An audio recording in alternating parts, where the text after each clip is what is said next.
Okay, hi there, I'm Tim Davies from FastJetPerformance.com. I'm just going to talk you through a Hawk T2 pairs recovery to runway 13 at RAF Valley. As you can see there, my aircraft here is just leveling up into echelon on the lead aircraft. We've been doing some air combat to the north of the Isle of Man. You can see the air brake travelling there, and the aircraft will now go into a descent. So when the air brake travels in the Hawk T2, what the pilot normally does is set about 80% RPM. We have acceleration markers for this now, but the old school of us still set power settings, and we put the nose down to about 5 or 10 degrees nose down to hold a speed of 300 knots. There's me looking at my watch there. That's my left hand, by the way. Oh look, that's a Citizen Eco Drive, one of the best watches for pilots if Citizen want to send me some of their watches. One of the most common watches, because it actually takes an atomic time, a time, I think about 4 o'clock every morning, so it remains remarkably accurate, which is always good, of course. Right, as you see there, we come through some higher levels of stratus. I think we're coming down to about 10 to 12,000 feet now. As I said, holding about 300 knots, and we're going to send down to pattern altitude, which at RAF Valley is about 2,000 feet for runway 31. Wrong, runway 13, I do apologise. And we're going to come in for a precision approach radar recovery, which is where air traffic give you lateral and vertical commands to keep you on a glide slope.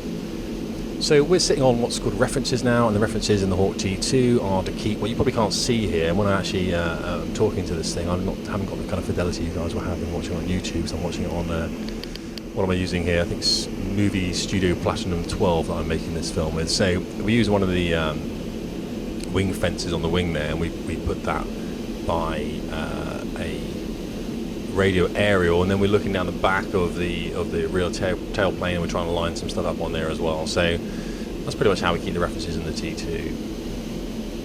As I said, then in the descent, and again we're going to level out 2,000 feet. Now when he puts the air brake back in again, he's either going to use a hand signal, which again I can't tell whether he does or not, to be honest, which is moving your hand in a closed fashion towards your face and then a nod, and that's when you travel the air brake in, or he is going to use language basically. So what he's done now, he pretty much looks like he's leveling from here, from what I remember. And the speed is going to reduce now from 300 all the way back through 200 knots, where he's going to travel the air brake in. If we were going to sit in the pattern, we could sit at 230 knots and drive along, and that 80% should hold about 230 knots as a nice speed at 2,000 feet. That's the same as the Hawk T1 as well, although we tend to use about 2% more power than the Hawk T1 because we're a little bit heavier, although our engine is a bit more powerful with a turbomecha at door 951. Right, bit of geekiness there. So in a second then, as both aircraft slow down, minor throttle movements from the guy in the front seat here. The guy in the front seat here, there you go, he's nodding away saying, yep, I see a signal, air brake travels in, and now we're going to configure, which means select gear. He gives a hand signal, again my pilot in the front here is nodding. The gear travels, so speed below 200, air brake in, MI black is what you say in a Hawk T1, but now it's going to be MI signals in, gear travels. Then we're going to put the flaps to half flap. He's given a thumbs up there, saying I've got 3 greens. We're also going to check that we have good residual brake pressure, that we have what's called a box test for the brake pressure as well, to make sure the wheel brakes are performing. And that we have an illuminated nose wheel steering, which is something the Hawk T2 has and the Hawk T1 doesn't have, and that's nose wheel steering. So we check this set of checks as we come through. Now what we've got to do is build power up, because if we will leave 80% with us configured like this, then our speed reduced and eventually the aircraft would stall, because we have lots of bits hanging into the airflow, creating a lot of drag. So we put power on to hold what's called 5 alpha in this aircraft, and it's the angle at which the aircraft is to the airflow. It's around about 165, 170 knots if we're going to use old school language, and we do back it up old school as well. All we're doing now is getting a nice left-hand turn onto what is the centre line by air traffic.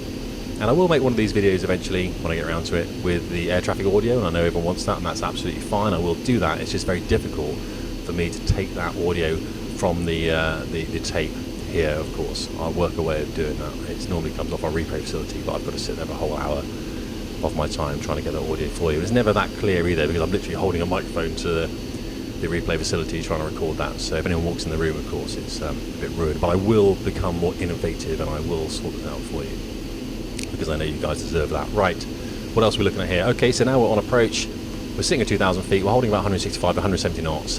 The next event for us then is to start a descent onto a 3-degree glide path. That's actually a command given by air traffic when they see us at about 7 miles. They will say start a descent on the 3-degree glide path. We'll put the nose down to 3 degree, and we'll have a flap signal from that lead aircraft, which is just moving a hand up and down a little bit, saying to us flap flap go. That's another radio call he can make, of course. if you can't use flap signals, so if we're in cloud, for example, we'll tend to use the radio instead. And then what we'll do, we'll set the attitude first, and then we'll travel the flap. And the flap will be in the down position, and you'll see a pronounced attitude change of the aircraft when we do that. And it's important that we do it at the same time, else the attitude of the aircraft will differ, and it becomes quite difficult to stay in formation. Unless you're godlike like my pilot. Now my pilot in the front here is a guy called Scott. He's the CFS agent, which is the Central Flying School agent, and he's responsible for the standardization of instruction on the squadron. He was one of my guys when I was running a flight, and he's a good guy, he's a good pilot. So we've come up here for what's called a staff continuation sortie, staff continuation training sortie, where we've gone and done some ACM, which is valuable for staff to hone their skills, and we practice the instruction for the students with each other up there. And this is the last flight. The guy in the lead aircraft there is a Frenchman, a French exchange student who's been exceptionally good for the squadron, and it's his last day today, and it's a real shame to see him go. It's a great loss for the Royal Air Force to send him back into his military, and it really is. I'm not just saying that to sound good or anything. It is a loss for us. Right, so he's leaving us right now. In the back of his aircraft is another one of my instructors, a guy called Chris, a lovely guy who is my deputy, and I put him as my deputy on purpose when I was in command of instructor training, because he would tell me to stop flying when I was too busy doing paperwork. And that's the kind of guys you need to employ, are the people that tell you when you're doing something that is wrong, okay, else you just end up killing people. So hopefully we've made this drive in here a little bit more interesting for you by giving you a bit of information about the airplane and the way the squadron works. There's the descent then, the flap travels. You might be able to see a little bit of movement here as well. We'll see as the aircraft bob up and down. And there we are in the descent pretty much. Through the cloud then, that cloud's about 2,000 feet. As you can see there on the HUD tape I put in here, it's about 165 knots, and we're well below. Look at the alpha in the bottom left hand corner, it says something minus 1.3. Beneath it is the G, it says 1.0. That's the range to Valley, 4.5 miles on the right hand side for Valley runway 13. We'll have a look at that again in a minute. So what we're doing now is we're both bringing our airspeed back. You can see the vortices. There is a low pressure coming off the wings. Obviously it's condensing there, and you can see what that looks like. Here we go. There's on the top left-hand corner 150 knots there, and that E-bar we call it, just above in the centre near the figure 1.4 is the alpha. So the bottom bit is 2.5, the middle bit's 5, and the top is 7.5 alpha. There, look at the vortices, very moist air from behind that aircraft. We don't always see that as it condenses off the side of the flaps. I'll put a bit more HUD tape in here in a moment as we come down, approaching 1.3. There you go. So we've got the pressure setting on the top right hand side. That's the height, 520 feet, and descending. As you can see, 1.8 miles to Valley. There's the system time at the bottom left. You can see the alpha building now. So we're approaching 2.5 alpha, which is the bottom of the E-bar. We want to be landing at 5 alpha is how we do this. But if it's a bit gusty, we'll carry a bit more alpha in. We'll carry a few more knots in. And the approach speed really is 121 knots plus 1 knot per 100 kilograms of fuel. I believe we've got about 300 kilograms of fuel. The jet can take 1,600, so we've used quite a bit. So today the approach speed for us, pretty much over the threshold, is going to be something along the lines of 124, 125 knots. We're now picking each side of the runway, so my pilot is looking at the right hand side, and he's got to keep the aircraft on the left hand side, the guy he's following, he's got to keep that pilot's head on the horizon. Ideally we'd try and land slightly before that aircraft if we can. There's a little diamond on the left hand side by that boxed S symbol, that's on the threshold now, that's where we're going to land. So now we're prioritising our look to the runway, head, runway numbers, land, throttle closed. We can keep the nose up if we can. You'll see the lead aircraft keeping his nose up, aerodynamic braking as he rolls out, and we should be looking for some kind of separation here. So we have some figures that we need to reach first, and then we'll start some braking. We'll get some separation, and eventually we can call slow speed when we are slow speed. Well, I hope that's kind of helped you today. I'll just put that tape back on again of the landing through the HUD. There's the velocity diamond on the left hand side, velocity vector, and it's check, kick, close the throttle.